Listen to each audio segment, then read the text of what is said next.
ஒருத்தர் ரொம்ப கவலையோடு உட்காந்துருந்தார். எதை பற்றி சார் கவலைப்படுறீங்கன்னு கேட்டோம். எதிர்காலத்தை பற்றி கவலைப்படுறேன்னார். ஏன்னு கேட்டோம். என்ன பண்ணுறதுன்னே தெரியல சார், எதிர்காலம் ஒரே இருட்டாக இருக்குது, பாதையே புரியலன்னார். இன்றைக்கி நம்ம இளைஞர்கள் பல பேருக்கு எதிர்காலம் இருட்டாக தான் தெரியுது. அவங்கெல்லாம் இந்த கதையை கொஞ்சம் கேட்கணும். ஒரு மலை அடிவாரத்தில் ஒரு சின்ன கிராமம். அந்த மலை ரொம்ப உயரமானது. அடர்த்தியாக செடி கொடிகள் மரங்கள் அதில் மண்டி கிடக்குது. பகல் வேளையில் இருட்டாக தான் இருக்கும், அவ்வளோ அடர்த்தி. அந்த மலை உச்சியில் ஒரு கோவில். நாள் ராத்திரியே புறப்பட்டாதான் காலையில் அந்த கோவிலுக்கு போய் சேர முடியும். கிராமத்து இளைஞன் ஒருத்தன் அந்த மலை உச்சிக்கு போக வேண்டியிருந்தது. கையில் ஒரு விளக்கை எடுத்துக்கிட்டு நாள் ராத்திரியே புறப்பட்டான். புறப்பட்டு போனவன் கிராமத்து எல்லையிலேயே நின்றுட்டான். ஏன் தெரியுமா? அவன் கையில் இருந்த விளக்கோட வெளிச்சம் 10 அடி தூரத்துக்கு தான் தெரியுது. அது வரைக்கும் தான் பாதை தெளிவாக இருக்குது. அதுக்கு அப்பாலெல்லாம் ஒரே இருட்டாக இருக்குது, பாதை புரியல. இவன் யோசனை பண்ணி பார்த்தான். மனசுக்குள்ள ஒரு சந்தேகம். 10 அடி தூரம் தானே வெளிச்சம் தெரியுது, அப்படின்னா நாம் 10 அடி தூரம் தானே போக முடியும். அதுக்கும் அந்தாண்ட ஒரே இருட்டாக இருக்குதே, அதில் எப்படி நாம் நடந்து போகிறது? நாம் ரொம்ப தூரம் நடந்து போய் ஆகணுமே. அப்படிப்பட்ட நினப்பெல்லாம் அவனுக்கு வந்துட்டுது. இதுதான் அவன் மனசில் ஏற்பட்ட தயக்கம்.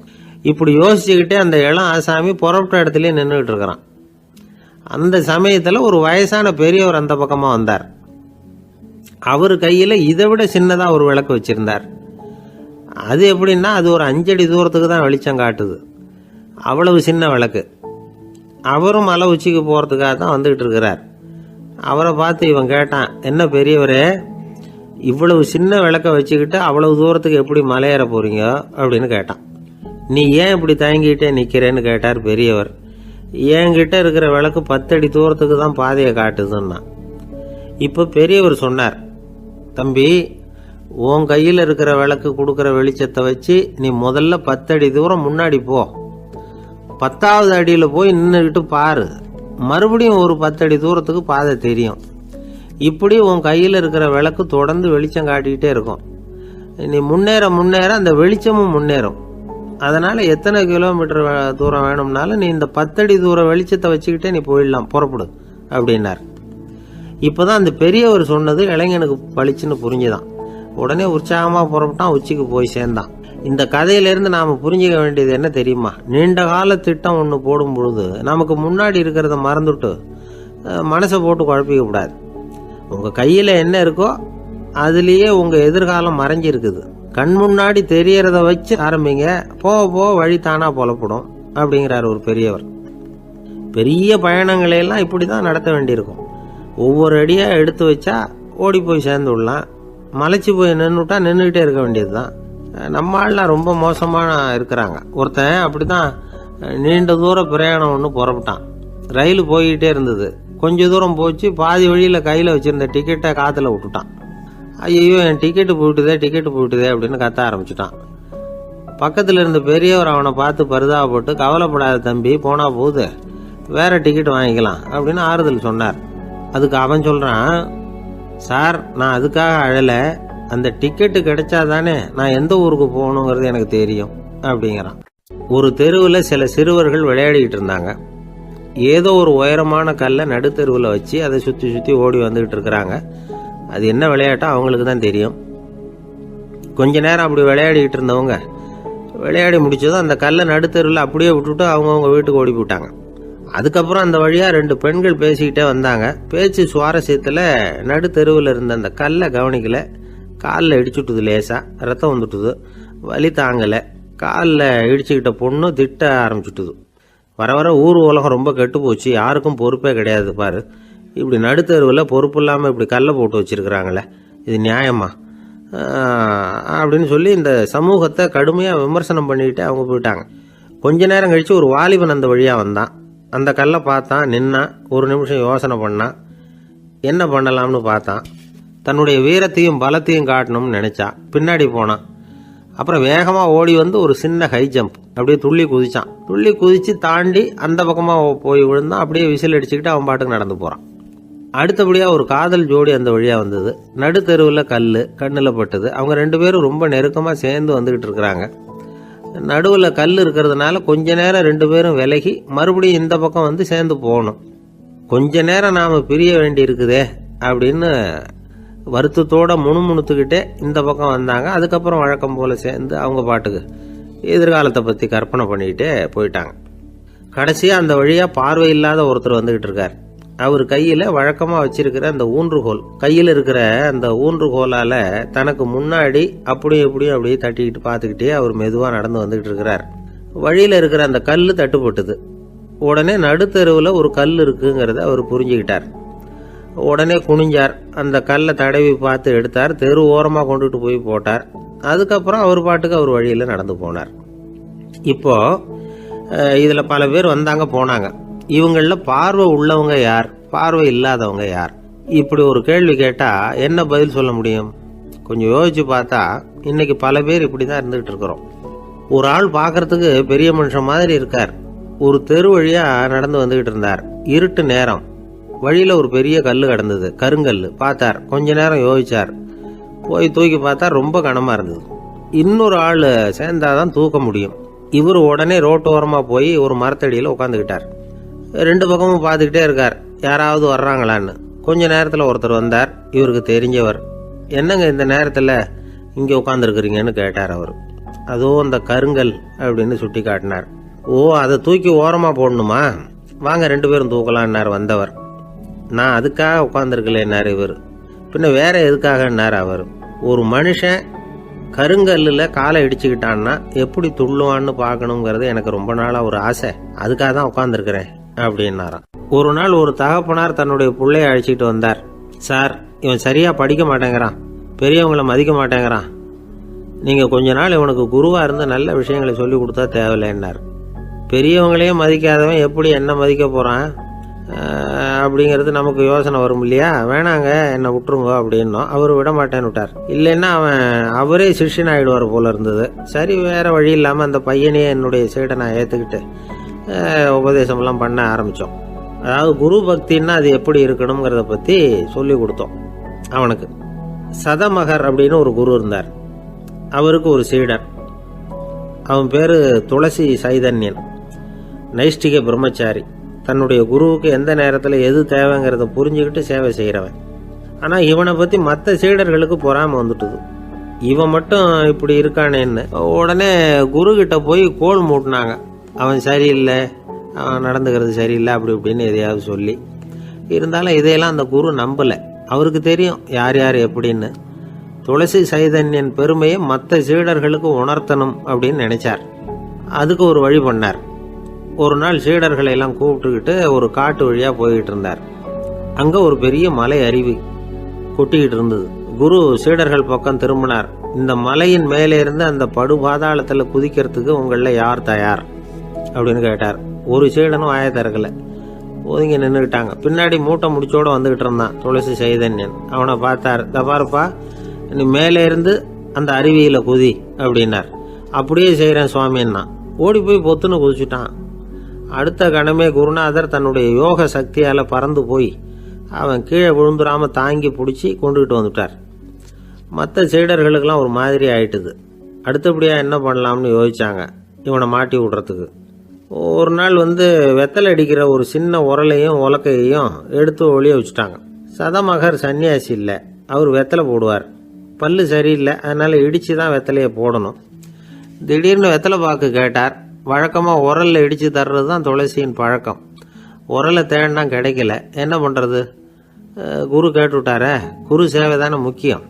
என்ன பண்ணால் வெத்தலை பாக்க தன்னுடைய வாயில் போட்டு முன்னும் அதை எடுத்து அவர்கிட்ட கொடுத்துட்டான். குரு எதையோ படிச்சுக்கிட்டே அதை வாங்கி வாயில் போட்டுக்கிட்டார். துளசி இன்னைக்கு தாம்பூலம் நல்லா இடிக்கப்பட்டிருக்கு, ருசியாக வேற இருக்குது, அதை இடித்த பாத்திரத்தை என் கண்ணால் பார்க்கணும்னு ஆசையாக இருக்குன்னு விட்டார். அதை மட்டும் அனுப்பி போய் நீ வர வேண்டான்னு வேற சொல்லிவிட்டார். இதை கேட்டதும் துளசி தவிச்சு போயிட்டான். இவன் போகாமல் எப்படி வாயை மட்டும் அனுப்பி வைக்க முடியும்? இவன் தவிக்கிறத பார்த்ததும் மற்ற சீடர்களுக்கெல்லாம் மனசுக்குள்ளே ரொம்ப சந்தோஷம். துளசி கொஞ்சமும் யோசிக்கல, வாழை எடுத்தான், தன்னுடைய தலையவே அப்படியே அறுத்து வெட்டி எடுத்தான். இன்னொரு சீடங்கிட்ட கொடுத்துட்டான், எடுத்துகிட்டு போன்னு சொல்லி கொண்டுட்டு போய் குரு முன்னாடி வைக்கிறாங்க. அந்த தலையில் வாய் திறந்துருக்கு, வெத்தலை போட்டு முன்னு இருந்தது, தெரிஞ்சு போச்சு, சிவப்பாக இருந்தது. அவனுடைய குரு பக்தியை இப்போ எல்லாரும் ஒத்துக்கிட்டாங்க. அதுக்கப்புறம் குரு சதமகர் தன்னுடைய அற்புத திறமையினால அந்த தலையை மறுபடியும் ஒட்ட வச்சுட்டார். துளசிக்கு உயிர் வந்துட்டுது. இப்படி ஒரு பெரிய கதை உண்டு. அதாவது துளசி சைதன்யன் அவனுடைய குரு பக்தி எப்படி அப்படின்னு கேட்டோம். ரொம்ப அபாரம் அப்படின்னு அந்த பையன் அடக்கமா, சும்மா விளையாட்டுக்காக தான் அப்படி அவங்ககிட்ட கேட்டோம். ஏன்பா உன்னுடைய குரு பக்தியை என்கிட்ட காட்டுறதுக்கு உன்னோட கழுத்தை நீயே அறுக்கணும்னு நான் சொன்னா அதை நீ செய்வியா அப்படின்னு கேட்டோம். என்னுடைய கழுத்தை நானே அறுக்க வேண்டிய அவசியம் இல்லை சார் அப்படின்னா அவன். ஏண்டான்னு, அதே காரியத்தை தான் இனிமே நீங்க தினமும் செய்ய போறீங்களே சார் அப்படிங்கிறான்.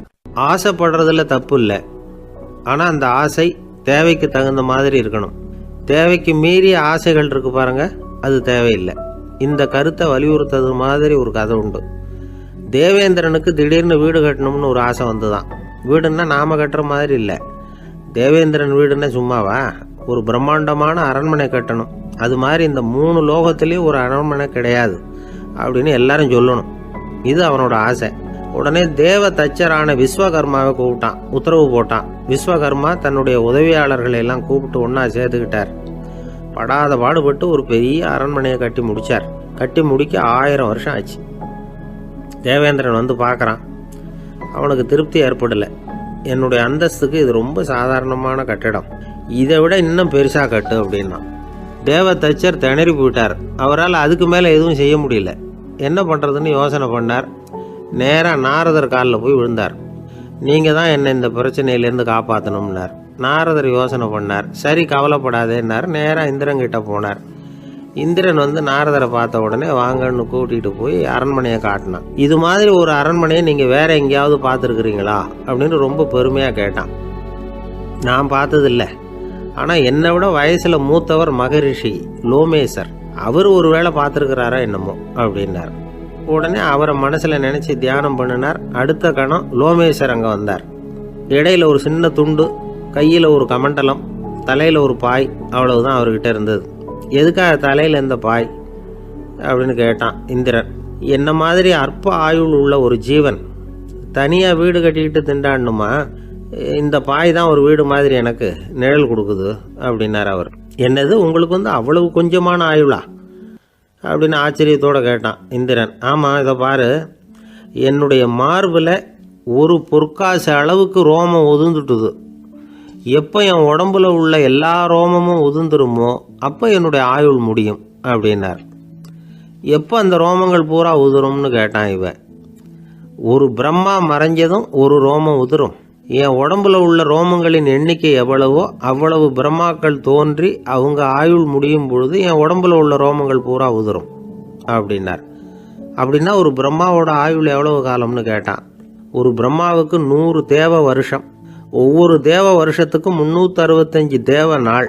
ஒவ்வொரு தேவ நாள்லையும் ஒன்ன மாதிரி 14 இந்திரர்கள் தோன்றி மறைகிறாங்க அப்படின்னு மகரிஷி லோமேசர் சொல்றார். இதை கேட்டதும் இந்திரன் ஆடி போயிட்டான். அவ்வளவு ஆயுள் உள்ள இவரே அற்ப ஆயுள்னு சொல்றார்.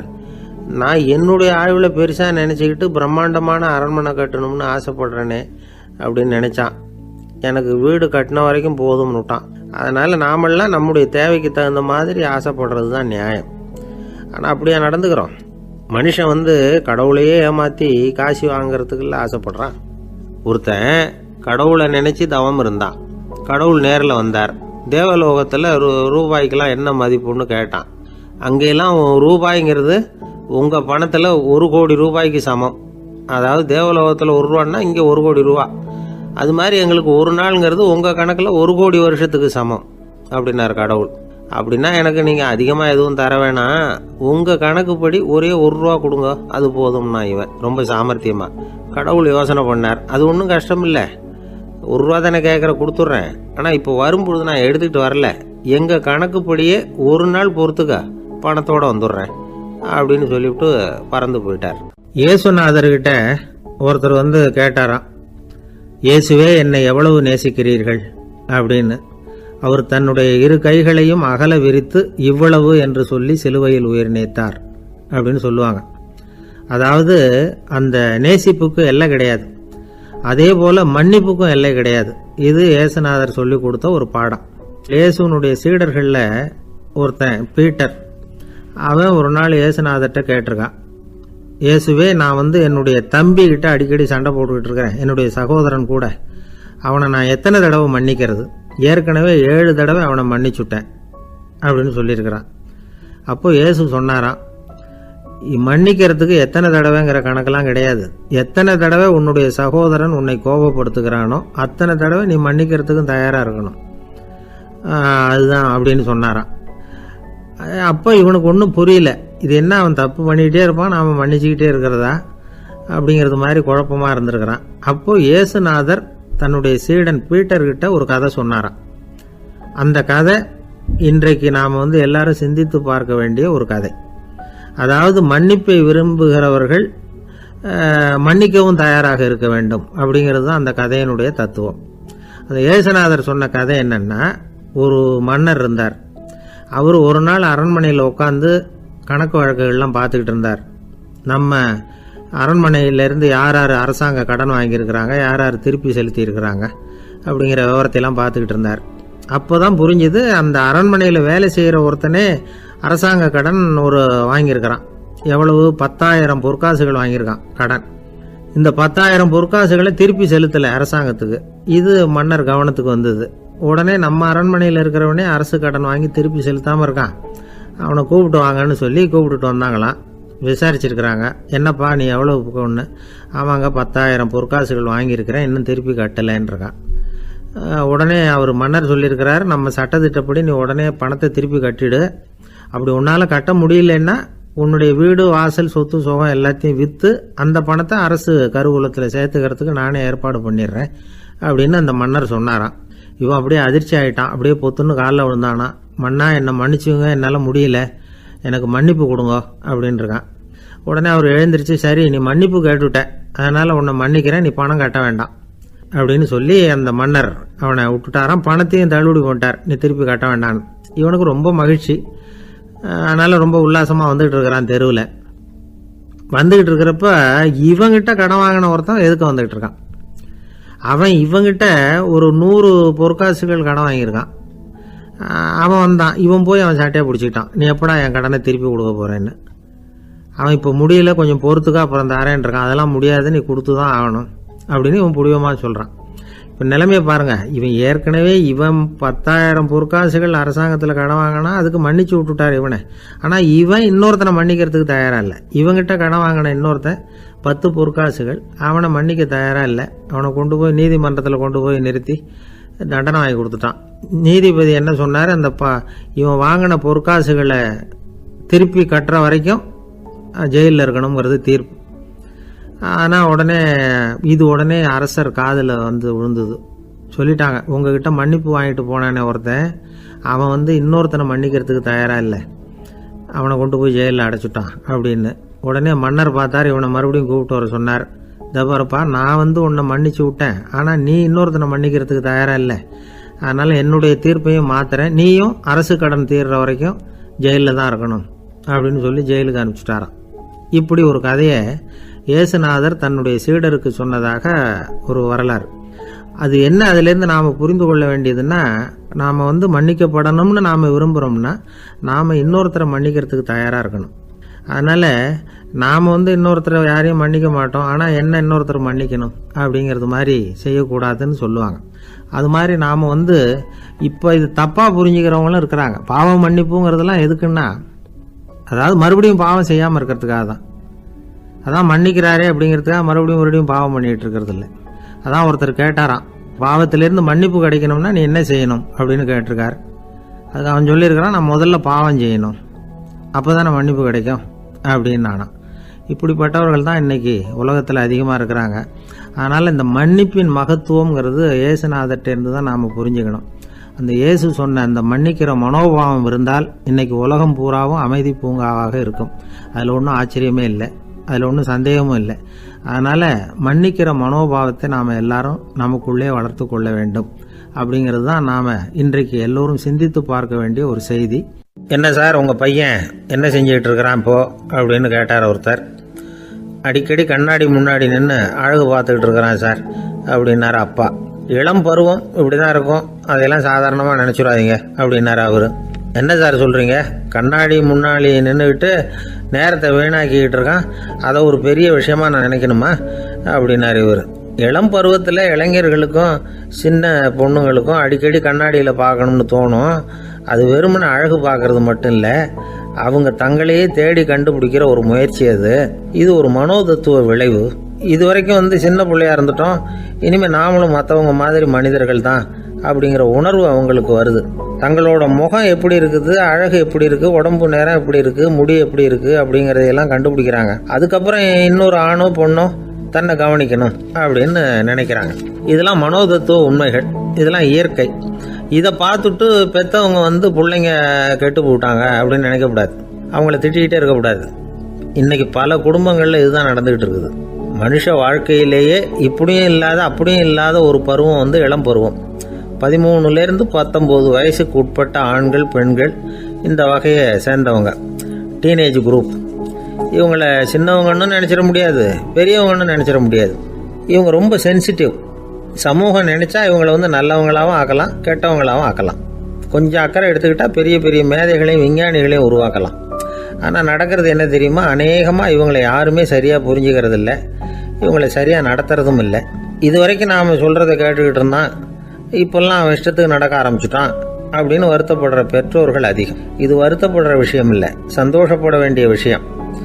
உங்கள் புள்ள சொந்தமாக யோசிக்க ஆரம்பிக்கிறதும் நடந்துக்க ஆரம்பிக்கிறதும் ஒரு தப்பான விஷயமா? அவன் கடைசி வரைக்கும் உங்கள் பேச்சையே கேட்டுக்கிட்டு இருக்கணுங்கிறது என்ன நியாயம்? இன்றைக்கி இளைஞர்களை பெரியவங்க தப்பாக புரிஞ்சுக்கிட்டு தவறாக நடத்துறதுனால தான் அவங்களுக்கு வெறுப்பு, எரிச்சல், மனக்கசப்பு எல்லாம் உண்டாகுது. பெற்றவங்க சரியாக மதிக்கிறது இல்லை அப்படிங்கிற ஒரே காரணத்தினாலேயே வீணாக போகிற பிள்ளைங்க இன்றைக்கி அதிகம். சரி, பெற்றவங்களுக்கு இன்றைக்கி என்ன தான் புத்தி சொல்ல வர்றீங்க அப்படின்னு கேட்குறீங்களா?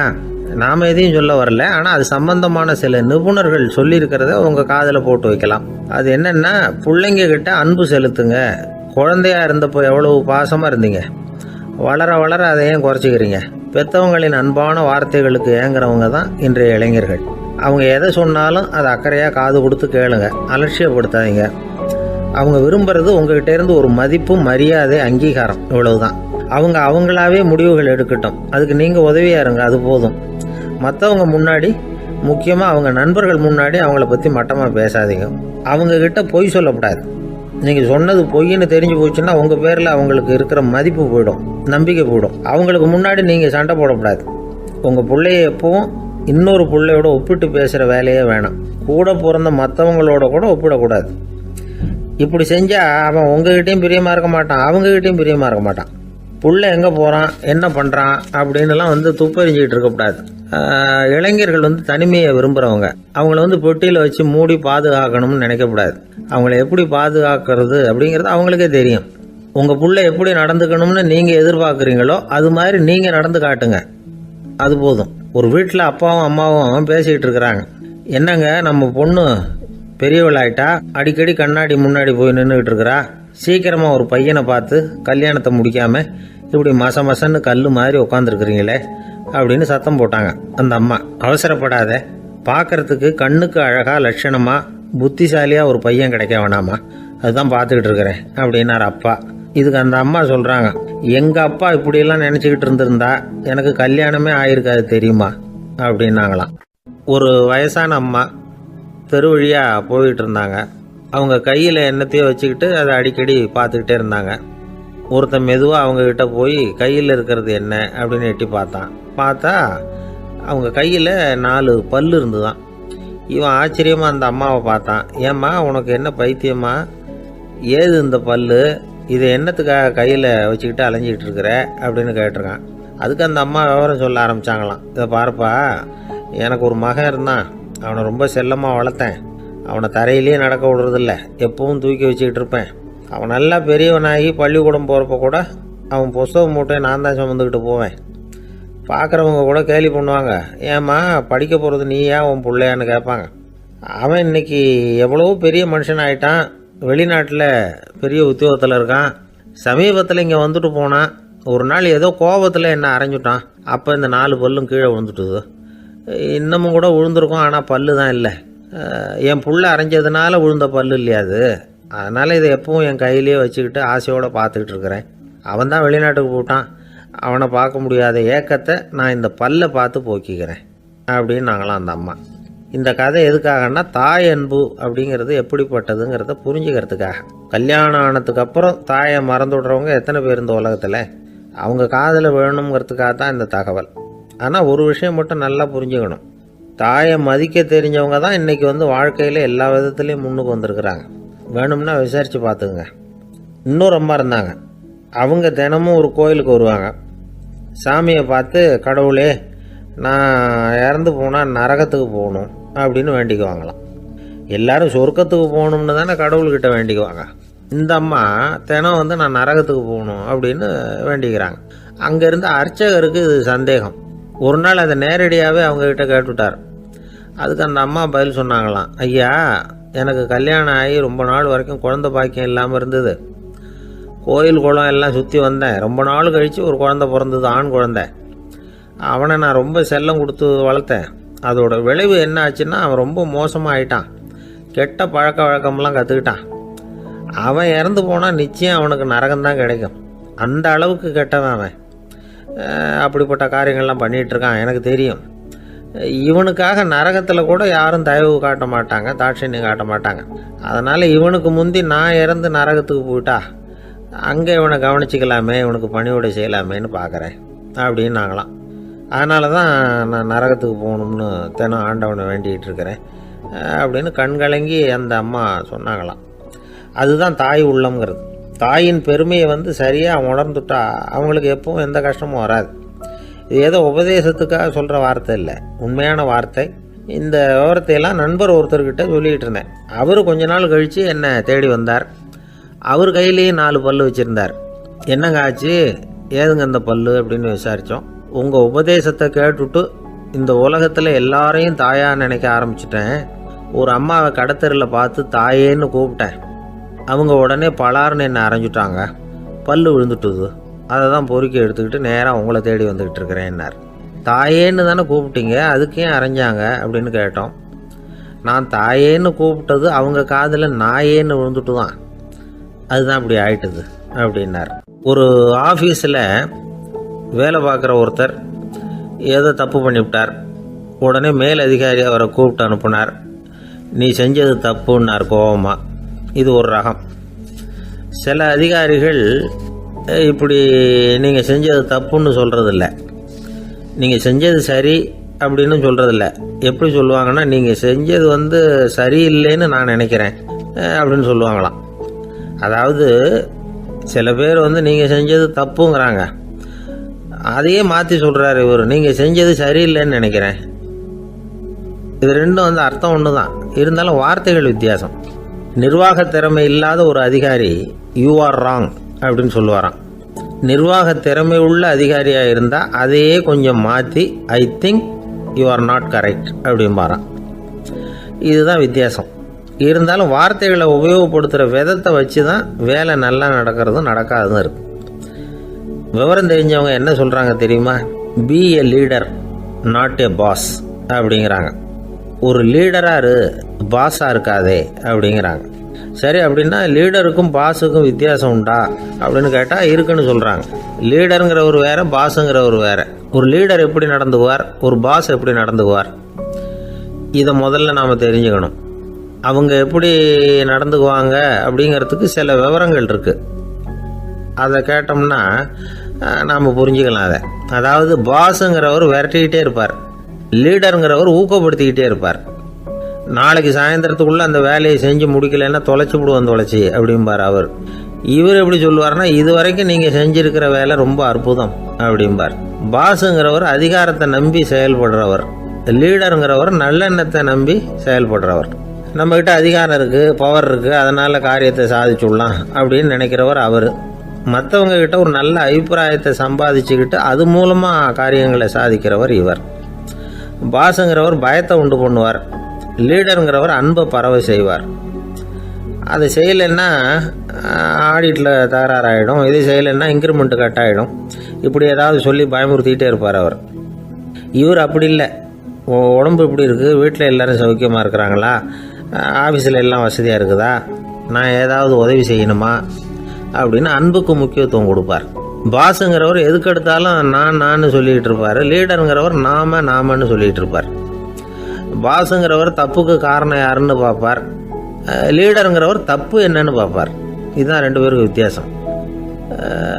தி boss shows who is wrong, the leader shows what is wrong அப்படின்னு சொல்லுவாங்க.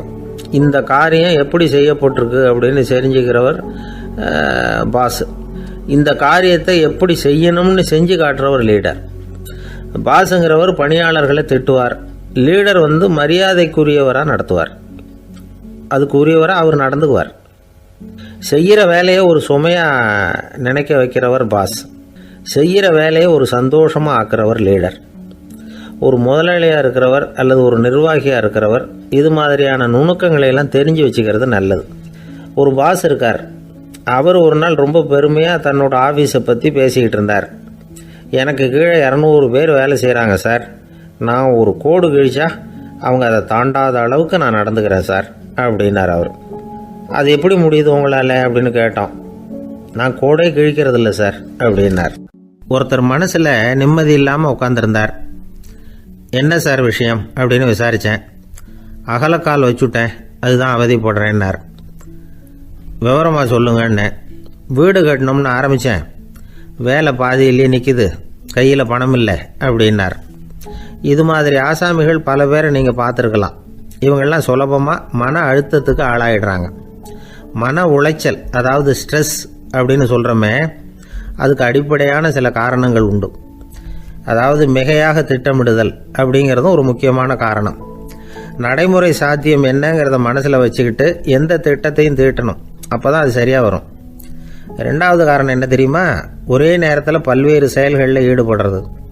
தொலைபேசியில் பேசிக்கிட்டே கையில் இருக்கிற கடிதத்தை படிச்சுக்கிட்டே எதிரில் உட்காந்துக்கிட்டு இருக்கிறவருக்கும் அப்பப்போ பதில் சொல்லிக்கிட்டு மனசில் பல்வேறு சிந்தனைகளை அப்படியே ஓட விட்டுக்கிட்டு இருக்கிறது, இதுவும் மன அழுத்தத்தை உண்டாக்குது. மூணாவது காரணம், எதிலேயும் வெற்றி மட்டும் எதிர்பார்க்குற ஒருதலைப்பட்சமான ஆர்வம். நாம் தொட்டதெல்லாம் வெற்றியாகவே முடியணும் அப்படின்னு எதிர்பார்க்குறவங்க ஏதாவது ஒன்றில் தோல்வியை கண்டால் தோண்டு போயிடுறாங்க. எப்படியும் முடியலாம்ங்கிற எண்ணம் ஏற்கனவே நமக்குள்ளே இருந்துட்டுதுன்னா அந்த அவஸ்தை வராது. அதனால் அதுவும் நம்ம வளர்த்து கொள்ள வேண்டிய ஒரு குணம். மன உளைச்சல் ஏற்படுறதுக்கு இன்னொரு காரணம், எதையும் வேகமாக செஞ்சுடணும் அப்படிங்கிற துடிப்பு. அந்த துடிப்பே மனசை அழுத்த ஆரம்பிச்சிடும். எந்த ஒரு காரியத்திலையும் தாமதமோ இடையூறோ ஏற்பட்டால் அதை பொறுத்துக்கிற மனப்போக்கம் வேணும். அது இல்லாதவங்க அழுத்தத்துக்கு ஆளாயிடுறாங்க. சில பேர் வேலைன்னு எந்த நேரம் பார்த்தாலும் வேலையே கதின்னு கிடப்பாங்க. பொழுதுபோக்குக்கோ உடற்பயிற்சிக்கோ குடும்பத்தில் உள்ளவங்க அல்லது நண்பர்கள் கூட கலந்துரையாடவோ கொஞ்சம் கூட நேரம் ஒதுக்க மாட்டாங்க. இந்த சுபாவம் மன அழுத்தத்தை உண்டு பண்ணும். இதையெல்லாம் புரிஞ்சுக்கிட்டு அதிலிருந்து விடுபடுறது எப்படின்னு யோசிக்கணும். வல்லுநர்கள் இது தொடர்பாக சில யோசனைகளை சொல்லி வச்சிருக்கிறாங்க. அது என்னன்னா, வாழ்க்கைங்கிறது பிரச்சனைகளால் பின்னப்பட்ட ஒன்று. அது எப்போவுமே முடிவடையாத ஒரு தொடர்கதை அப்படிங்கிறத முதல்ல நாம் புரிஞ்சுக்கணும். ஒரே நேரத்தில் ஒரு காரியத்தில் மட்டுமே நாம் கவனம் செலுத்தணும். அடுத்தவங்க காரியத்தில் தலையிடக்கூடாது. எதையும் பேச ஆரம்பிக்கிறதுக்கு முன்னாடி நம்மை நாமே கேட்டுக்க வேண்டிய கேள்வி 2. 1, நான் சொல்ல போகிறது ரொம்ப முக்கியமானதா? 2வது, நான் சொல்கிறத அவங்க கேட்குறதுக்கு ஆசைப்படுறாங்களா? நான் பேசுகிறதுக்கு அது சரியான நேரம் தானா? இதை யோசித்து பார்த்ததுக்கப்புறம் எதையும் பேச ஆரம்பிக்கணும். முடிஞ்ச அளவுக்கு வளைந்து போகிற சுபாவத்தை வளர்த்துக்கணும். நம்ம நேரம் விலை மதிப்பு இல்லாதது, அதை வீணாக்கக்கூடாது. சிரிக்க தெரியலனாலும் பரவாயில்ல, முகத்தில் கொஞ்சம் புன்முறுவலாவது காட்டணும். இதெல்லாம் ரொம்ப முக்கியம். அடுத்தவங்க ஏதாவது செஞ்சால் உடனே நன்றி சொல்ல மறக்கக்கூடாது. தினமும் கொஞ்சம் நேரத்தை தனிமையில் செலவு பண்ணணும். மன உளைச்சலிருந்து விடுபடுறதுக்கு 3 முக்கிய வழிகள் சொல்கிறாங்க. அதை சுருக்கமாக ரெட் அப்படின்னு சொல்கிறாங்க. RED ஆங்கில எழுத்தில். அந்த முதல் எழுத்து R, அது என்னென்னா ரிலாக்ஸேஷன், அதாவது இடை ஓய்வு. 2வது E எக்ஸர்சைஸ், உடற்பயிற்சி. 3வது டயட், திட்டமிட்ட உணவு முறை. அதனால் தியானம், மூச்சு பயிற்சி இதெல்லாம் இந்த இடை ஓய்வுக்கு வழிகள். எந்த வேலையையும் தொடர்ந்து செய்யக்கூடாது. எல்லார்கிட்டையும் கலகலப்பாக பழகணும். மாதத்துக்கு 1 நாளாவது குடும்பத்தோடு வெளியில் போயிட்டு வரணும். சுலபமான உடற்பயிற்சிகளை செய்யலாம். உடற்பயிற்சிங்கிறது நமக்காக நாம் செய்கிற ஒரு நீண்டகால முதலீடு அப்படின்னு சொல்லுவாங்க. அதாவது லாங் டேர்ம் இன்வெஸ்ட்மெண்ட்டாக. அளவோடு சாப்பிட்ணும், மெதுவாக சாப்பிட்ணும். இதெல்லாம் கொஞ்சம் மனசில் வச்சுக்கிட்டு நடந்துக்கிட்டால் மகிழ்ச்சியாக வாழலாம். சில பேர் சாப்பாட்டு விஷயத்தில் ரொம்ப அக்கறை எடுத்துக்கிறது உண்டு. ஒரு குண்டு ஆசாமி சாப்பிட உக்காந்தார். முதல்ல ஒரு மாத்திரை சாப்பிட்டார். எதுக்குன்னு கேட்டோம். பசி எடுக்கிறதுக்குன்னார். சாப்பிட்டு முடித்தார். பிறகு மறுபடியும் ஒரு மாத்திரை சாப்பிட்டார். இது எதுக்குன்னு கேட்டோம். சாப்பிட்டது ஜீரணமாகறதுக்கு அப்படின்னார். என் நண்பர் ஒருத்தர் ஆழ்ந்த சிந்தனையில் இருந்தார். என்ன யோசனை பண்ணுறீங்கன்னு கேட்டேன். தலைவர் ஆகணும்னு பார்க்குறேன், அதுதான் என்ன வழின்னு யோசிச்சுக்கிட்டு இருக்கேன்னார். நான் கூட அது மாதிரி யோசித்து பார்த்தேன். அதுக்கப்புறம் அந்த யோசனையை கை விட்டுட்டேன் அப்படின்னோம். ஏன்னு கேட்டார். அதுக்கான தகுதிகள் நமக்கு இல்லைங்கிறது புரியுது. அது நமக்கு புரியறத விட நம்ம விட மற்றவங்களுக்கு நல்லா புரிஞ்சு போச்சு. அதனால் பேசாமல் கம்முன்னு இருந்துடுறது தான் நல்லது அப்படின்னோம். தலைவர் ஆகிறதுக்கு தகுதிகள் வேற உண்டோ அப்படின்னு கேட்டார். அவர் யதார்த்தமாக தான் கேட்குறார். நாங்கள் உடனே எங்ககிட்ட இருந்த ஒரு புத்தகத்தை எடுத்து அவர்கிட்ட கொடுத்தோம். படித்து பாருங்கன்னு. தலைவர் ஆகிறதுக்கு என்ன வழி அப்படிங்கிறத பற்றி அதில் போட்டிருக்கிறாங்க. முதல் வழி என்ன தெரியுமா? ஒரு 4 பேர் முன்னாடி இல்லைன்னா ஒரு கூட்டத்துக்கு முன்னாடி நீங்கள் பேச போகிறீங்க. அப்போ எப்படி ஆரம்பிக்கணும்னா, உண்மையான புகழ்ச்சி, நேர்மையான பாராட்டு, இதோடு ஆரம்பிக்கணும். எடுத்ததுமே அது சரியில்லை இது சரியில்லைன்னு பேசிகிட்டு இருக்கக்கூடாது. மக்களை பார்த்து நீங்கள் தான் தப்பு பண்ணிவிட்டீங்க அப்படின்னு நேரடியாக சொல்லக்கூடாது. தவறு இருந்தாலும் அதை மறைமுகமாக ஏதாவது கதை சொல்லி அதிலிருந்து அவங்க புரிஞ்சுக்கிற மாதிரி செய்யணும். அடுத்தவங்க பண்ண தப்பு என்னன்னு அலசறதுக்கு முன்னாடி நீங்கள் பண்ணின தப்பு என்னங்கிறத பற்றியே பேசுங்க. எதுக்கும் நேரடியாக உத்தரவு போட்டுக்கிட்டு இருக்கக்கூடாது. இதை நீங்கள் செய்யணும் அப்படின்னு சொல்கிறதுக்கு பதிலாக நீங்கள் இப்படி செஞ்சால் எப்படி இருக்கும் அப்படின்னு கேள்வி மாதிரி கேட்கணுமா. இப்படி கேட்டால் அது உத்தரவு மாதிரி தெரியாதான். அடுத்தவங்க மரியாதையை காப்பாற்றுறது மாதிரி பேசணுமா. உங்கள் பேச்சு இன்னொருத்தரை அவமானப்படுத்துறது மாதிரி இருக்கக்கூடாதான். ஏன்டா இவங்கிட்ட போய் மாட்டிக்கிட்டோம்னு யாரும் நினச்சிடக்கூடாது. ஒவ்வொரு சின்ன வளர்ச்சியையும் பாராட்டணும். வெற்றி சாதாரணமாக இருந்தாலும் பாராட்டாமல் இருந்துடக்கூடாது. பாராட்டும் பொழுது தாராளமாக இருக்கணும். குறை சொல்லும் பொழுது கவனமாக இருக்கணும். வாய்க்கு வந்தபடி பேசிவிட்டா அதுக்கப்புறம் வகையாக மாட்டிக்கிட்டு முழிக்க வேண்டியிருக்கும்.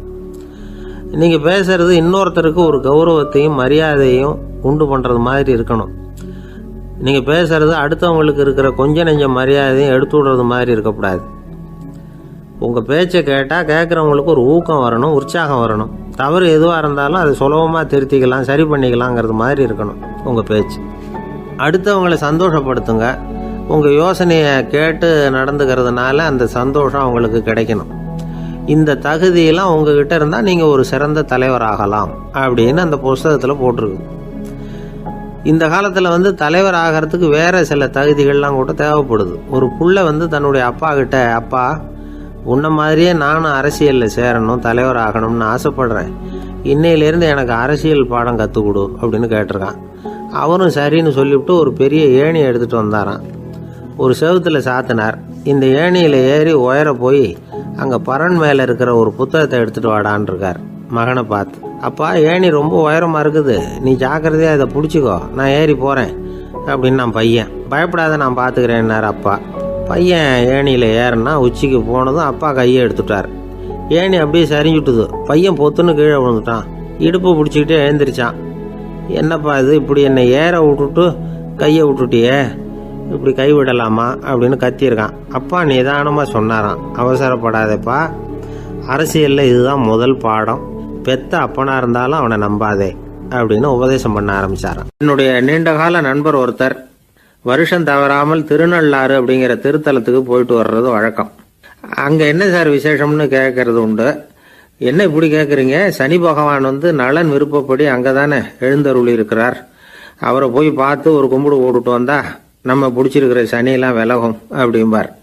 சத்தம் போட்டு சொல்லாதீங்க சார், வீட்டில் வேற யார் காதிலையாவது இது விழுந்துற போது அப்படின்னு சொல்கிறது உண்டு வர்றவங்க. இப்போது நான் சொல்கிறதுல உள்ள நியாயத்தை புரிஞ்சுக்கிட்டு அவரும் கொஞ்சம் எச்சரிக்கை உணர்வோடு நமக்கு நன்றி சொல்லுவார்னு வச்சுங்களேன். அதாவது பார்வை மூலமாகவே அந்த நண்பருக்கு ஆன்மீக விஷயங்கள்ல அதிக ஈடுபாடு உண்டு. அப்பப்போ சில புராண கதைகளை எல்லாம் சொல்றது உண்டு. ரொம்ப சுவாரஸ்யமா இருக்கும். எப்பவுமே புராண விஷயங்களை எல்லாம் அறிவியல்ங்கிற தராசில வச்சு எடை போட்டுட்டு இருக்கக்கூடாது. அப்படி பார்த்தா அதெல்லாம் நம்ப முடியாத வெறும் கற்பனைகளா தோணும், மூட நம்பிக்கைகளாகவும் தெரியும். புராணங்களை புராணங்களாவே புரிஞ்சுக்கிறவங்களுக்கு அதெல்லாம் அர்த்தமுள்ள செய்திகளை உள்ளடக்கி இருக்கிறதாக தெரியும். அந்த வகையில தான் இந்த நண்பரும் நிறைய செய்திகளை சொல்றது உண்டு. சனியை போல கொடுக்கிறவனும் இல்லை, சனியை போல கெடுக்கிறவனும் இல்லை அப்படின்னு சோதிடர்கள் சொல்லுவாங்க. நாம ஏதாவது ஒரு வம்புல மாட்டிக்கிட்டா பிடிச்சது சனி அப்படிங்கிறோம். ராவணன் எப்பேற்பட்ட வீரன், அவனே சனி பார்வைப்பட்டது தானே சங்கடப்பட ஆரம்பிச்சான் அப்படின்னார் நண்பர். அது எப்படிங்கன்னு கேட்டேன். அவர் சொல்ல ஆரம்பிச்சார், இந்த ராவணன் இருக்கானே நவ கிரகங்களையும் பிடிச்சி கொண்டுட்டு தன்னுடைய சிம்மாசனத்துல அப்படியே படிகளா போட்டு வச்சுட்டானா, ஒவ்வொரு படியா. பாவம் அந்த 9 தேவதைகளும் ஒவ்வொரு படியா குப்புற கிடக்குறாங்க. நவக்கிரகம் நம்மளை ஆட்டி படைக்குதுன்னு நாம சொல்லிட்டு இருக்கிறோம். ஆனா அந்த நவக்கிரகங்களை ராவணன் எப்படி வச்சிருந்தான் பாருங்க. எல்லாரையும் சிம்மாசனத்துக்கு பக்கத்துல படிப்படியா போட்டு வச்சிருக்கிறான். காலை அது மேல வச்சுதான் ஏறி போகணும். வேற வழி இல்லாம எல்லாரும் குப்புற விழுந்து கிடக்குறாங்க. ராவணன் ஒவ்வொரு தடவையும் இவங்க முதுகுல அடி வச்சு ஏறி தான் அந்த சிம்மாசனத்துக்கு போறது வழக்கம். இப்படி நடந்துகிட்டு இருக்கிறது நாரதர் கண்ணுல போட்டுட்டு தான். அவர் சும்மா இருப்பாரா? யோசனை பண்ணார் என்ன செய்யலாம் அப்படின்னு. ஒரு முடிவு பண்ணிட்டு நேரா ராவணன் கிட்ட போனாராம். ராவணா, நீ நவக்கிரகங்களை பிடிச்சு கொண்டாந்து உன்னுடைய சிம்மாசனத்துக்கு படிகளா போட்டு வச்சிருக்கிற, அது உன்னுடைய வீரத்தை காட்டுது. இருந்தாலும் ஒரு விஷயத்த நீ யோசிச்சு பார்க்கணும். ஒவ்வொரு தடவை நீ சிம்மாசனத்துக்கு போகும் பொழுதும் நவக்கிரகங்களின் முதுகலை அடி வச்சு நீ ஏறி போற, அது உனக்கு பெருமை கிடையாது. அவங்களுடைய மார்புல அடி வச்சு ஏறி போகணும், அதுதான் உனக்கு பெருமை அப்படின்னாரா. இவர் சொல்றதும் சரிதானே அப்படின்னு யோசிச்சிருக்கான் ராவணன். உடனே குப்புற கிடந்த நவக்கிரகங்களை திருப்பி மல்லாக்க போட்டான். அவங்க மார்புல அடி வச்சு மேலே ஏறி சிம்மாசனத்துக்கு போனானா. அப்படி போயிட்டு இருக்கும் பொழுது சனி பகவானின் பார்வை அவன் மேல பட்டுதான். அவ்வளவுதான். என்னாச்சு தெரியுமா? சூர்பனகை தேடி வந்தா. சீதையோட அழகை பத்தி தன்னுடைய அண்ணங்கிட்ட சொல்ல ஆரம்பிச்சுட்டா. விவகாரம் ஆரம்பமாயிட்டது. அதுதான் சனியனுடைய வேலை அப்படின்னு சொல்லி இந்த கதையை சொல்லி முடிச்சார் என்னுடைய நண்பர். ஆக சனியின் பார்வை நம்ம பேல படாம பாத்துக்கிறது தான் நல்லதுங்கிறீங்க அப்படின்னு. ஆமா சார், இப்ப கூட நான் உங்க வீட்டுக்கு வந்திருக்கிறதே ஒருத்தருடைய பார்வை என் மேல படக்கூடாதுங்கிறதுக்காகத்தான் அப்படின்னார். யாருங்க அதுன்னு என்னுடைய மாமனார் சார்.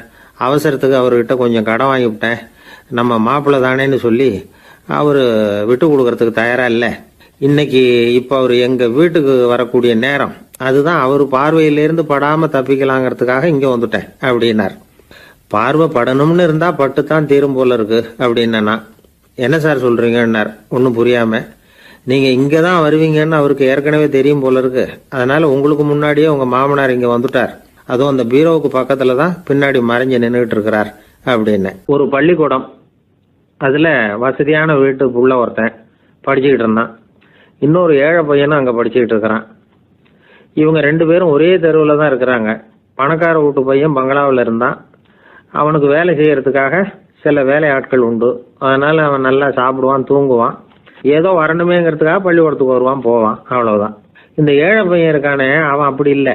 காலையில எழுந்திருப்பான், உடற்பயிற்சி பண்ணுவான், அவங்க வீட்டில் கிடைக்கிற சாதாரண உணவு அதை அளவோட சாப்பிடுவான், வீட்டில் உள்ள வேலைகளையும் செய்வான், பள்ளிக்கும் தவறாம வந்துடுவான்.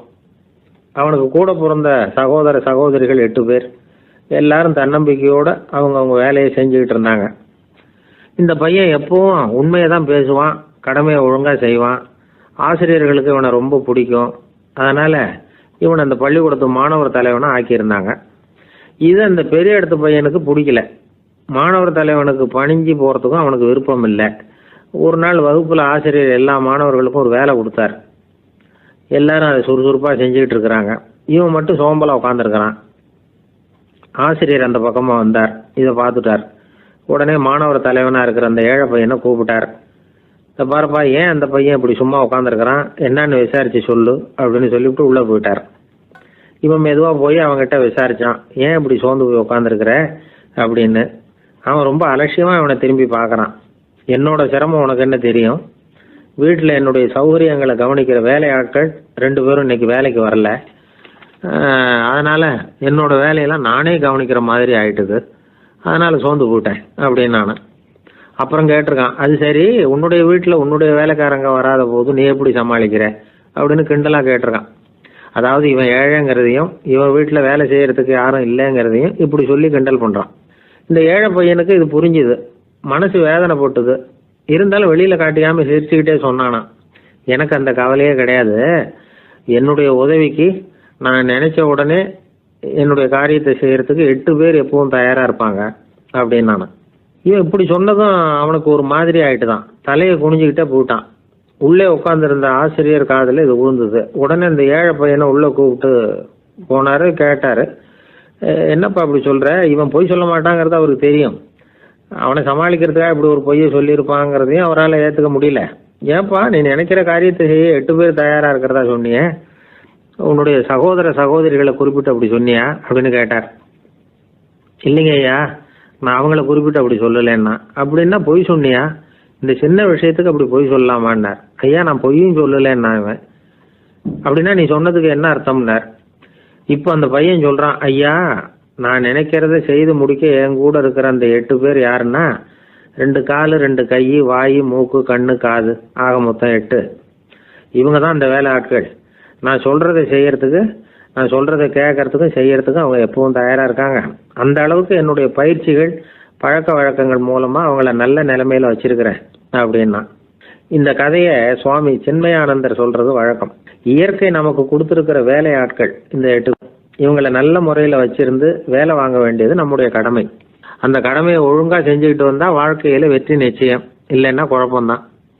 புத்தி சரியா இல்லைன்னா இந்த வேலையாட்கள் நாம் சொல்கிறத கேட்க மாட்டாங்க. ஒருத்தன் குடி போதையில் தள்ளாடி தள்ளாடி போய் ஒரு மரத்தில் முட்டிக்கிட்டானான். தலையில் கட்டு போட்டுக்கிட்டு மறுநாள் வந்திருக்கான். ஏன்டா இப்படி பண்ணுறேன்னு கேட்டிருக்காங்க. நான் ஒதுங்கி போன்னு தான் சொன்னேன், அது கேட்கல அப்படின்றான். எது கேட்கல? உன்னோட காலா அப்படின்னு கேட்டிருக்காங்க. இல்லைங்க அந்த மரம் அப்படின்னு நானா. ஒருத்தர் குதிரை ரேஸுக்கு போனார், பணம் கட்டினார், தோற்று போயிட்டார். மறுபடியும் போனார், பணம் கட்டினார், தோற்று போனார். அடுத்த தடவையும் பணம் கட்ட போனப்போ அவரை தடுத்து கேட்டோம், ஏன் சார் ஏற்கனவே விட்டது போதாதா, இன்னமும் இருக்கிறத விடணுமா அப்படின்னு கேட்டோம். விட்டதையெல்லாம் மொத்தமாக எடுக்க வேணாமா சார், அதுக்காக தான் தொடர்ந்து பணம் கட்டுறேன்னார் அவர். இவரை திருத்துறது ரொம்ப கஷ்டம். இது ஒரு மனநோய். மனநோய்களில் பல வகை உண்டு. மனநோய்கள் பிரிவு அட்டவணையில் சூதாட்டம்ங்கிறது அவதியுறும் நோய் அப்படிங்கிற தலைப்பில் வருது. சூதாட்டம் 2 வகைப்படும்னு சொல்கிறாங்க உளவியல் நிபுணர்கள். ஒரு வகை எப்படின்னா நண்பர்களோடு சேர்ந்துக்கிட்டு மகிழ்ச்சியும் கிளர்ச்சியும் அடையிறதுக்காக ஈடுபடுறது, பிரச்சனைகளை தீர்க்கறதுல ஒரு ஆர்வம், கேளிக்கைக்காக கொஞ்சம் விட்டு பிடிக்கிறது அப்படிங்கிற மனுஷனுடைய அடி மனசில் உள்ள விபரீத பிணைய சுபாவம், இதெல்லாம் அதுக்கு காரணம். இன்னொரு வகை எப்படின்னா சூதாட்டத்தில் ஈடுபட்டு ஒரு கட்டாய நிலைமைக்கு ஆளாயிடுறது, ஈடுபடு அப்படின்னு மனசு ஒரு வெறித்தன்மையை தூண்டிக்கிட்டே இருக்கும். இப்படிப்பட்டவங்களுக்கு நாம் தோத்துக்கிட்டு இருக்கோங்கிறது தெரியும், நாம் ஜெயிக்கிறதுக்கான சந்தர்ப்பம் இல்லைங்கிறதும் தெரியும். இதனால் நமக்கும் கஷ்டம், நம்ம சுற்றி இருக்கிறவங்களுக்கும் கஷ்டங்கிறதும் புரியும். அப்படி இருந்தும் சூதாடுவாங்க. இதுக்கு காரணம் சூதாடியின் பகற்கனவு அப்படிங்கிறாங்க நிபுணர்கள். இந்த நிலைமைக்கு கட்டாய சூதாட்டம் அல்லது நிர்பந்த சூதாட்டம் அப்படின்னு பேர் வச்சிருக்கிறாங்க. இப்படிப்பட்ட ஆசாமி இருக்கிறது பூரா விட்டுருவான், கடன் வாங்குவான், திருடுவான். இருந்தாலும் என்னைக்காவது ஒரு நாள் ஜெயிச்சிருவேன் அப்படின்னு சொல்லிக்கிட்டே இருப்பான். விட்டதை எடுத்துருவேங்கிற ஒரு நம்பிக்கை சுடர் அவனுக்குள்ளே எரிஞ்சிக்கிட்டே இருக்கும். இவனை மனநோயாளி அப்படின்னு சொல்லிட முடியாதான். என்ன காரணம்னா இது மாதிரி ஆளுங்க கிட்ட மன போராட்டமோ கவலையோ பதட்டமோ இருக்கிறது இல்லை. சில விசேஷமான குணங்கள் இவங்க கிட்ட உண்டு. எதிர்ப்பு உணர்ச்சி, சிறுபிள்ளைத்தனம், சட்ட திட்டங்களையும் சம்பிரதாயங்களையும் உட தெரியாத மனப்போக்கு, பொறுப்பில்லாத தன்மை, நெறி தவறி நடக்கிறது எல்லாம் இவங்ககிட்ட உண்டு. ஆனால் வெளிப்பார்வைக்கு ரொம்ப சிநேகமாக இருப்பாங்க, அன்பாக இருப்பாங்க. அப்படி இருக்கிறதாக காட்டிக்குவாங்க. ஆதாயம், சுயலாபம் இதெல்லாம் கருதி தான் பழகுவாங்க. இவங்க கேட்குறப்ப நாம் பணம் கொடுக்கலன்னு வச்சுக்கோங்க, நம்மளை கை விட்டுருவாங்க. நம்ம மேலே அவாண்டமாக பழி சுமத்துறது கூட தயங்க மாட்டாங்க. தங்களுடைய சூதாட்ட நடவடிக்கைகளுக்கு சாதகமான காரணங்களை சொல்லிகிட்டு இருப்பாங்க. நீ வேணும்னா பாரு, ஒரே நாளில் நான் இழந்ததையெல்லாம் மீட்டு லட்சாதிபதி ஆறேன்னா இல்லையா பாரு அப்படிம்பாங்க. தோற்று போகிறத ஒரு படிப்பினையாக இவங்க எடுத்துக்கிறதே இல்லை. தோற்று போகிறதுலேயே இவங்களுக்கு ஒரு அலாதியான சுகம். தனக்குத்தானே துன்பத்தை வரவழைச்சிக்கிட்டு இன்பம் அடையிறதுக்கு தன்வதை சுகம் அப்படின்னு பேர். இவங்கெல்லாம் அந்த ரகம். சில பேர் எப்படி தெரியுமா, மந்திர எண்ணங்களை வரவழைச்சிக்கிறது, சூதாடுறதுக்காக ஆஃபீஸில் கையாடல் பண்ணுறது, அடுத்தவங்க கிட்ட இருந்து திருடுறது. இந்த மந்திர எண்ணம் தீவிரமாச்சுன்னா ஒரு மாதிரியாக பேச ஆரம்பிச்சிருவாங்க. தோல்வி தான் சார் வெற்றிக்கு முதல் படியும்பாங்க. தன்னால் வந்து பகடக்காய்களையும் குதிரை ஓட்டிகளையும், அதாவது இந்த ஜாக்கிகள், அதெல்லாம் கட்டுப்படுத்த முடியுங்கிற பித்து நிலைக்கு இவங்கெல்லாம் தள்ளப்பட்டுருவாங்க. சில சூதாடிகள் வந்து ஆராய்ச்சி பார்த்ததில் என்ன தெரிய வந்தது தெரியுமா? அவங்கெல்லாம் குழந்தை பருவத்தில் அன்புக்காக ஏங்கினவங்களாம், புறக்கணிக்கப்பட்டவங்களாம், உதவிகளை பெற முடியாதவங்க, இப்படிலாம் இருந்திருக்கிறாங்க. இவங்க வளர வளர மற்றவங்க சௌகரியம் பற்றி அக்கறை இல்லாதவங்களாக ஆயிடுறாங்க. அதிர்ஷ்ட தேவதை தன்னோடு இருக்கிறாங்க அப்படிங்கிற அசையாத நம்பிக்கை இவங்களுக்கு. இவங்களை வந்து திருத்துறது ரொம்ப கஷ்டம். அதனால் பந்தயம், சூதாட்டம் இது மாதிரியான விஷயங்களை விட்டு விலகியே இருக்கிறது தான் நமக்கு நல்லது. ஒரு ஆள் சொன்னான், என்னுடைய குதிரை வேகமாக ஓடுறதுக்கு என்ன வழி அப்படின்னு கால்நடை மருத்துவர்கிட்ட யோசனை கேட்டேன். அவர் ஒரு பாட்டில் நிறைய மாத்திரைகளை கொடுத்து தினம் 2 மாத்திரை வீதமாக கொடுக்க சொன்னார். முதல் நாள் 2 மாத்திரையை கொடுத்துட்டு அது மேலே ஏறி உட்கார்றதுக்கு போனேன். அவ்வளவுதான். அதுக்குள்ளே அது அம்பு மாதிரி பாஞ்சு ஓடி போச்சு. நான் இன்னும் உட்காரவே இல்லை, அதுக்குள்ளே பாஞ்சு ஓடி போச்சு அப்படின்னா. அடடா, அப்புறம் நீங்கள் என்ன பண்ணீங்க அப்படின்னு கேட்டாங்க. என்ன பண்ணுறது, மீதி மாத்திரை பூராவே நான் முழுங்கி விட்டு அதுக்கப்புறம் துரத்தி பிடிச்சி அது மேலே ஏறி உட்காந்தேன் அப்படின்னா அவன். பொங்கல் திருநாள்னா இது ஏதோ அறுவடை திருநாள் அப்படின்னு சொல்லுவோம்.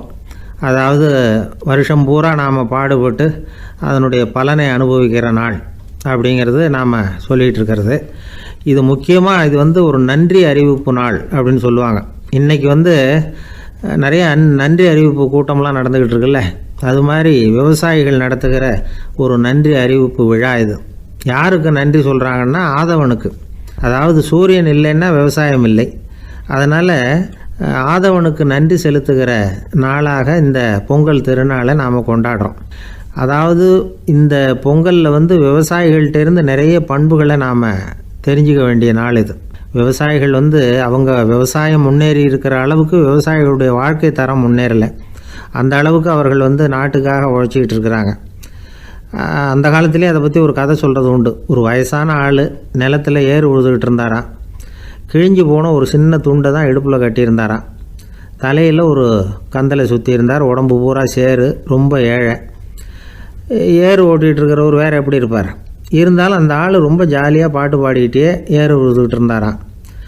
உடம்புல தான் அவர் ஏழையை தவிர மனசில் ஒரு ஏழையாக தெரியல. அந்த சமயத்தில் அந்த நாட்டு ராஜா அந்த பக்கமாக குதிரை மேலே வந்தாராம். வேட்டைக்கு போயிட்டு பரிவாரங்களோடு திரும்பி வந்துக்கிட்டு இருக்கிறார். ரொம்ப செல்வ செழிப்பில் இருக்கிற ராஜா அவர் இந்த வயசான விவசாயியை பார்த்துருக்கார். இந்த ஆள் ரொம்பவும் ஏழைங்கிறது அவர் பார்த்தாவே பளிச்சுன்னு தெரியுது. கட்டிக்கிறதுக்கு நல்ல துணி இல்லை, உடம்போ இழைச்சி போயிருக்குது, வயிறு முதுகில் போய் ஒட்டிக்கிட்டு இருக்கு, கண்ணு குழி விழுந்து போயிருக்குது. ஆனாலும் முகத்தை பார்த்தா சந்தோஷமாக இருக்கிற மாதிரி இருக்குது. இவ்வளோ உற்சாகமாக பாடிக்கிட்டு இருக்கிறாரே அப்படின்னு ஆச்சரியமாக நினச்சி பார்த்தார் அந்த ராஜா. சரி, அவர்கிட்ட கொஞ்சம் பேச்சு கொடுத்து பார்க்கலாம் அப்படின்னு முடிவு பண்ணார். ஐயா பெரியவரே, இப்படி கொஞ்சம் வர முடியுமான்னாராம். பொழுது போகிறதுக்குள்ளே நான் இந்த வயல் பூரா உழவு ஓட்டி ஆகணும், அதனால் பேசுகிறதுக்கு நேரம் இல்லை அப்படின்னாராம் அந்த பெரியவர். என்ன அவ்வளவு அவசரமாக? மீதி இருந்தால் நாளைக்கு உழுதக்கூடாதா? அது சரி, உனக்கு எத்தனை ஏக்கர் நிலம் இருக்குது அப்படின்னு விசாரிச்சிருக்கார் ராஜா. எனக்குன்னு சொந்தமாக உள்ளங்கை அளவு கூட நிலம் கிடையாது. இது எங்கள் முதலாளியோட நிலம்.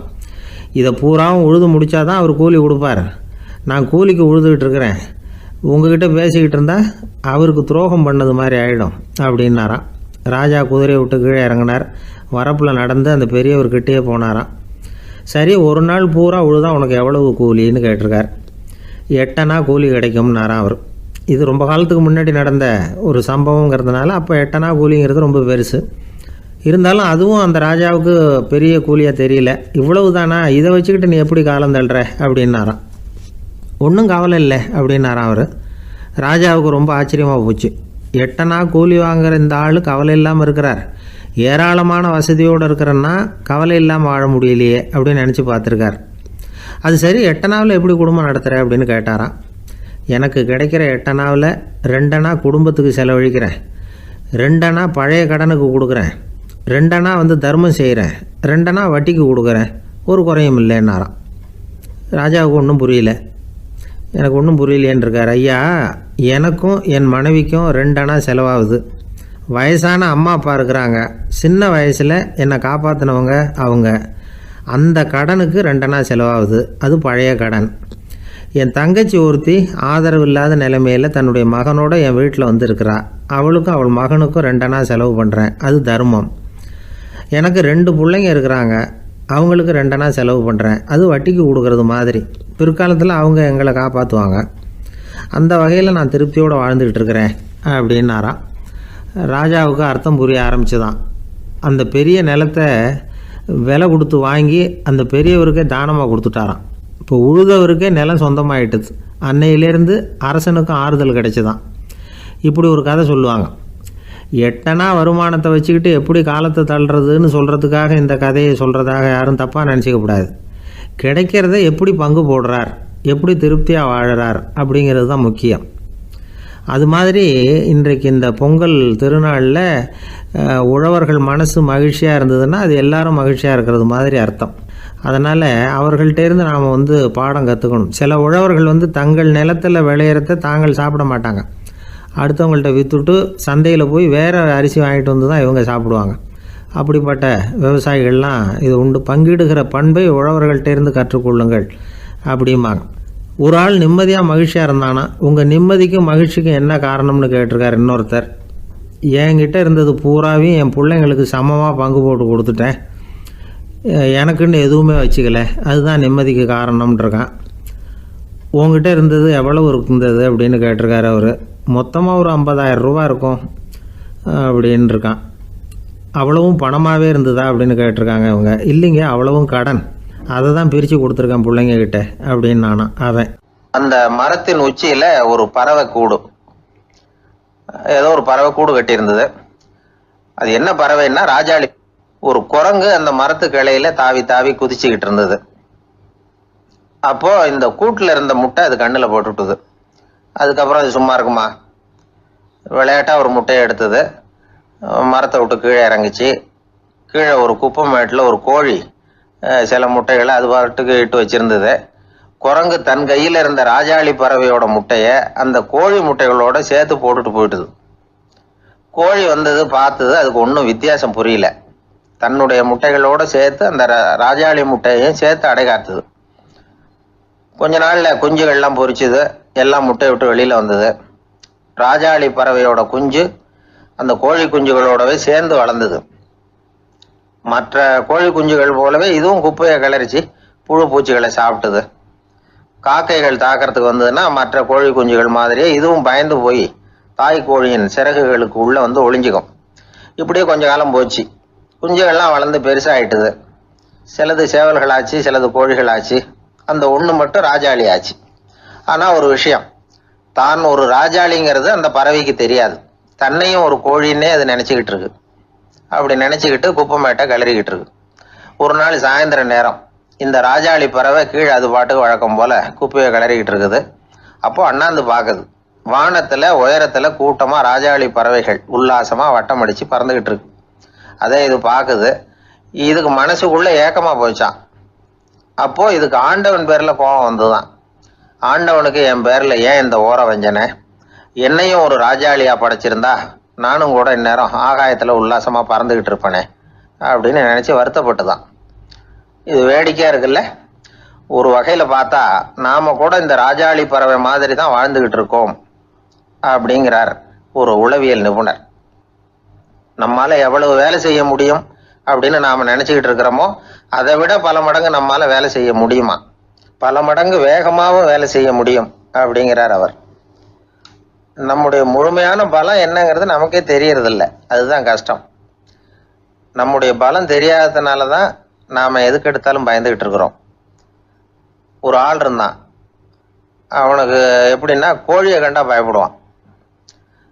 ஏன் கோழியை கண்டா பயம்னா, அவனுக்கு மனசுக்குள்ள தான் ஒரு புழுன்னு நினைப்பு. தன்னை ஒரு புழுவா நினைக்கும் பொழுது, புழுன்னா கோழி கொத்தும்ல, அதனால கோழியை கண்டு பயப்பட ஆரம்பிச்சிட்டான். இவன் நடுங்கிடுவான். எதிரில் கோழி வந்ததுன்னா உடம்பு பூரா நடுங்க ஆரம்பிச்சிடும். வீட்டில் இருக்கிறவங்க பார்த்தாங்க. இவனை அழைச்சிட்டு போய் ஒரு மனநோய் மருத்துவமனையில சேர்த்துட்டாங்க. அங்கே உள்ள டாக்டர் இவருக்கு சிகிச்சையெல்லாம் கொடுத்தார். ஒரு வாரம் இவனை தங்க வச்சு வேண்டிய சிகிச்சையெல்லாம் கொடுத்து மன ரீதியாக அவனை மாற்றி, சரி இனிமேல் நீ வீட்டுக்கு போகலாம்னு சொல்லி அனுப்பி வச்சார். வீட்டுக்கு புறப்பட்டான். அப்போ சொன்னார், இதை பாருப்பா, நீ வீட்டுக்கு போகலாம், நேராக வீட்டுக்கு போ, நல்லா ஞாபகம் வச்சுக்கோ, இனிமே நீ ஒரு புழு கிடையாது, மனுஷன், தைரியமாக புறப்படு, போயிட்டு வா அப்படின்னு சொல்லி வழி அனுப்பி வச்சார். சரிங்க டாக்டர்னு சொல்லிவிட்டு இவன் புறப்பட்டு போனான். பாதி வழி போயிருப்பான். லேசா நிமிர்ந்து பார்க்குறான், எதிரில் ஒரு கோழி வந்துகிட்டு இருக்கு. அது பாட்டுக்கு சாதாரணமாக நடந்து வந்துகிட்டு இருந்தது. அவ்வளவுதான், இவன் உடம்பு கிடுகிடுன்னு ஆட ஆரம்பிச்சுட்டுது. திரும்பி ஓடி வந்துட்டான். டாக்டர் கேட்டார், ஏன்ப்பா திரும்பி ஓடி வந்துட்டேன்னு. பாதி தூரம் போயிட்டேன் டாக்டர், எதிரில் ஒரு கோழி வந்துகிட்டு இருக்குது, அதான் பயமாக இருந்தது வந்துட்டேன்னா. டாக்டருக்கு ஒரு மாதிரி ஆகிடுது. அவர் சொன்னார், இதை பாருப்பா, நான் தான் சொன்னேனே, நீ ஒரு புழு இல்லை மனுஷன்.